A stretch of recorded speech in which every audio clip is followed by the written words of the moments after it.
नमस्कार, मी सुवर्णा होम किचनमध्ये परत एकदा तुमचं अगदी मनापासून स्वागत। सगळ्या सबस्क्रायबरचे धन्यवाद, सगळ्या व्ह्यूअर्सचे मनापासून आभार। आज आपण खूप छान पारंपरिक रेसिपी दाखवणार आहे। ती पण माझ्या आईची रेसिपी आहे, तीच मी तुम्हाला आज दाखवणार आहे। मी याआधी पण कोथिंबीरीच्या वड्या तुम्हाला दाखवलेल्या आहेत। आज मी तुम्हाला कोथिंबीरीचे मुटकुळे, अगदी पारंपरिक आजीच्या आईच्या हातची रेसिपी, तशी मी रेसिपी तुम्हाला आज दाखवणार आहे। हे मुटकुळे खायला खूप छान लागतात, एकदम चव देऊन जातात तोंडाला। तर तीच रेसिपी आज आपण बघूया। तर बघा, मी ते घेतलेली आहे कोथिंबीरीची अर्धी जुडी घेतलेली। सध्या बाजारात खूप छान अशी कोथिंबीर मिळते। स्वच्छ धुवून आणि मग चिरून घेतलेली आणि पूर्ण पेपरवरती कोरडी करून घेतलेली आहे। तर मी इथे अर्धी जुडी घेतलेली आहे। त्याच्यानंतर मेथी घेतल्यात, 7-8 हिरव्या मिरच्या घेतलेल्या आहेत। त्यानंतर लसणाच्या पाकळ्या घेतलेल्या आहे 15 ते 20 आणि आलं घेतलेले 1 ते 1.5 इंच। याला थोडंसं तिखटपणा जर असेल ना तर वडी खायला छान लागते। तर इथे तुम्ही आणि मी धने जिऱ्याची पावडर वापरणार आहे। जर तुमच्याकडे धने जिऱ्याची पावडर नसेल तर तुम्ही इथे 1 ते 1.5 चमचे धने आणि 1 चमचे जिरे यातच बारीक करून घ्यायचे। त्यानंतर मी घेतलेले डाळीचं पीठ, त्यानंतर बाजरीचं पीठ आणि थोडंसं घेतलेलं आहे तांदळाचं पीठ। पीठ आपल्याला माप नाही असं पिठाचं, कारण आपल्याला जसं त्या कोथिंबीरीत बसेल तसं पीठ आपल्याला घालायचं आहे। आता बघा, मी हे असं जाडसर वाटण करून घेतलेलं आहे, आपल्याला यात टाकून घ्यायचं आहे आणि याच भांड्यात मी थोडंसं पाणी घालून घेणार आहे।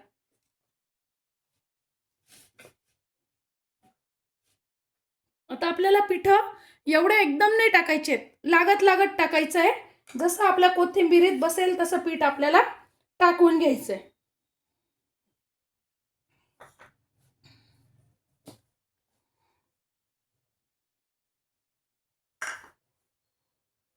एक चमचा मीठ,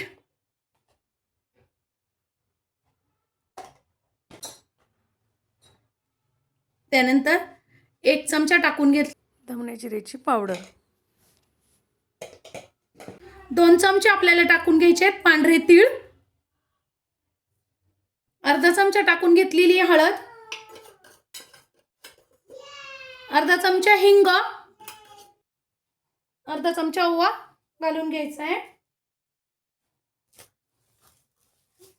बघा, आपण जे प्रमाण घेतलं होतं ना 1-1 वाटी पीठ, ते बरोबर लागलं आपल्याला आणि खूप घट्टही नाही आणि सैलही नाही, असं आपण पिठाचा कोथिंबीरीचा गोळा तयार करून घेतलेला आहे। आता आपल्याला थोडंसं तेल घ्यायचंय हातावरती आणि पूर्ण याला लावून घ्यायचंय। बघा, खूप नाही लावायचंय आपल्याला, बघा अगदी थोडंसं तेल लावून मी घेतलेलं आहे। हाताला पण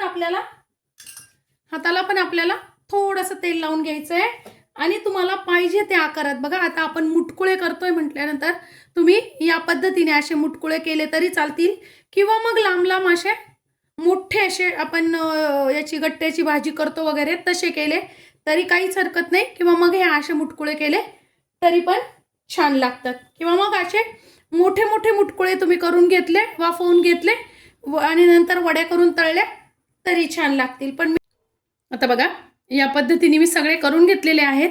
4-5 मोठे केलेले आहेत आणि बाकी छोटे केलेले आहेत। आता बघा, मी इथे वाफेचं भांडं ठेवलेलं आहे। आपल्याला काय करायचं, 15 ते 20 मिनिटासाठी मुटकुळे आपल्याला छान वाफवून घ्यायचे।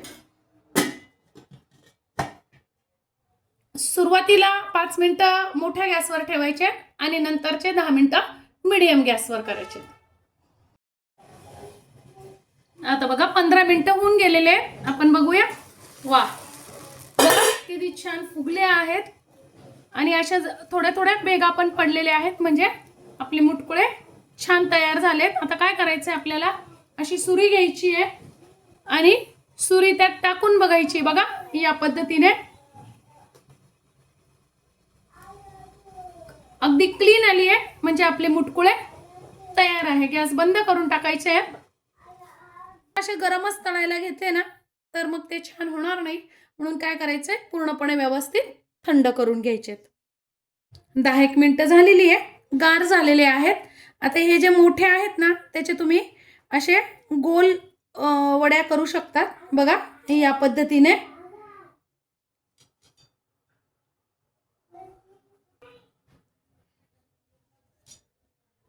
या अशा पण वड्या तुम्ही पाहिजे त्या आकारात तुम्ही करून घेऊ शकता।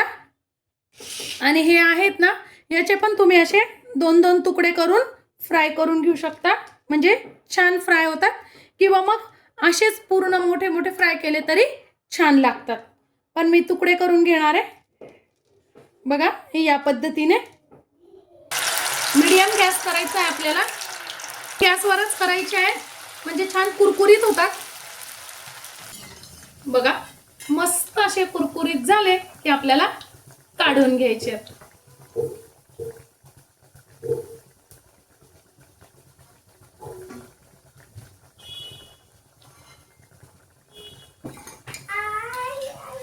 वा खूपच छान।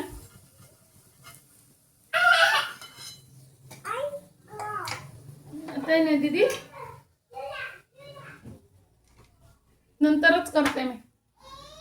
आता बघा वडे आपल्या मस्त फ्राय झालेले आहेत। आता आपण जे मुटकुळे केलेले आहेत ना ते फ्राय करायचे आहेत, आपल्याला शाडो फ्राय करायचे आहेत। तुम्ही वडी फ्राय करून घेऊ तसे मुटकुळे पण फ्राय करून घेऊ शकता, पण एवढ्या तेलाची गरज नाहीये। आता मी अगदी कमी तेलात ते फ्राय करणार आहे। आता बघा अर्धी पळीच मी तेल ठेवलेलं आहे आणि सगळे त्याच्यात टाकून घेणार आहे।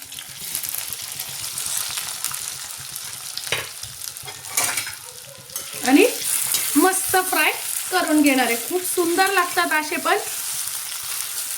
आता छान मीडियम गॅसवर आपल्याला हे कुरकुरीत थोडेसे होईपर्यंत वरतून फ्राय करून घ्यायचे।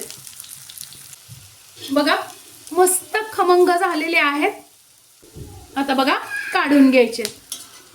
बघा आपले मुटकुळे पण खूप सुंदर तयार झालेले आहेत, अगदी वरतून अगदी कुरकुरीत आणि आतून अगदी मऊ मस्त असे। आणि वड्या तर खूपच सुंदर तयार झालेले आहेत, वड्या तर अगदीच कुरकुरीत झालेले आहेत। तुम्ही या पद्धतीने वड्या नक्की करून बघा, खूप सुंदर होतात। अगदी सोप्या पद्धतीने घरातल्याच सामानात तुम्ही नक्की करून बघा। आजची व्हिडिओ ही रेसिपी कशी वाटली कमेंट्समध्ये नक्की सांगा। चॅनलवर नवीन असाल तर चॅनलला सबस्क्राइब, लाईक आणि शेअर करा। धन्यवाद।